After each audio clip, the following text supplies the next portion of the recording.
Tes deux seins sont comme deux fans, cantiques, des cantiques 7-4. Cette capacité est représentée sous l'image de saints, nourriciers, comparés à des fans. Mais il est significatif que ceux-ci ne sont plus au milieu des lys, comme au chapitre 5, verset 5 du Cantique des Cantiques. Il y a deux sortes de capacités. L'une d'elles, propre à la créature, est petite et limitée. L'autre se perd continuellement et de plus en plus en Dieu. Passé au creuset comme le métal, l'âme, pendant le temps de fusion, a perdu sa forme propre. Ce qui l'a préparé à se jeter en Dieu, comme l'eau revenue à sa source se confond avec elle toujours plus profondément.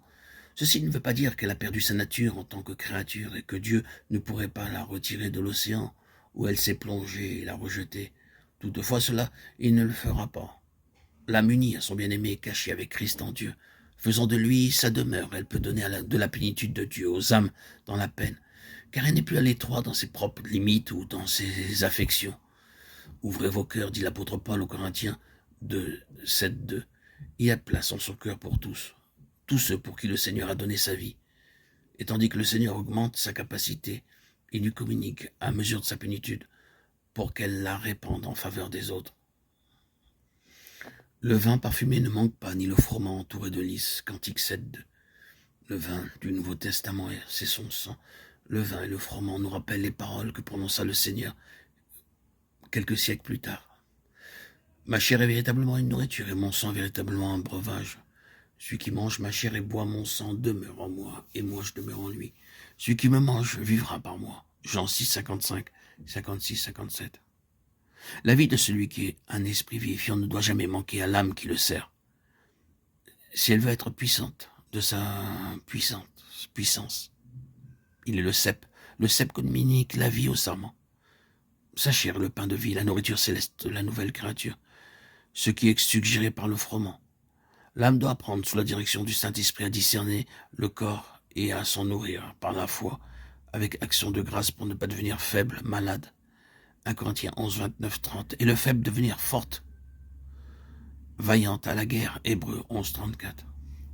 Fortifiée par la nourriture, le breuvage céleste, et les assimilant quotidiennement, elle s'aperçoit qu'elle est nourrie en accomplissant la volonté de Dieu, comme l'était aussi le Fils de Dieu au jour de sa chair. Fatigué, las du chemin, il est fortifié par une nourriture céleste. Tandis qu'il s'occupe du salut d'une pauvre femme pécheresse, les disciples priaient, disant « Rabbi, mange ». Mais il leur répond « J'ai à manger d'une nourriture que vous ne connaissez pas, ma nourriture de faire la volonté de celui qui m'a envoyé. » Jean 4, 32, 34. En réponse à la question posée, ceux qui demandaient le retour de la Shulamite la décrivent.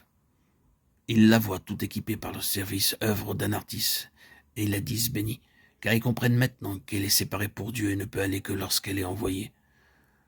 Dans la description que font de la Shulamite ceux qui l'appellent, nous trouvons des caractéristiques de l'âme équipée pour le service et les conditions de la collaboration avec Dieu. Dans sa retraite, la Shulamite cherche maintenant à marcher selon l'esprit. Galates 5, 26. Elle est l'œuvre d'un habile ouvrier créé à nouveau en Jésus-Christ. Il n'est plus nécessaire qu'elle court maintenant de droite et de gauche et qu'elle dresse des plans, car il a préparé son chemin. Le grand ouvrier, qui est le Tout-Puissant, l'a aussi préparé pour l'œuvre qui va lui demander. Le plan, il le garde par devers lui, mais il va guider pas à pas son ouvrière pour le travail à accomplir. Que tes pas sont beaux. Cantique des Cantiques 7, 1. Ses pieds sont beaux car il marche avec Dieu et elle est chaussée des sandales que le Seigneur lui donne.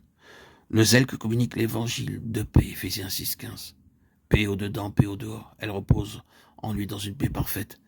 Et il la préserve du contact de ce qui est terrestre. Pour elle, la grâce abonde, et elle trouve en lui tout ce dont elle a besoin, si elle veille à le suivre pas à pas, comme un petit enfant.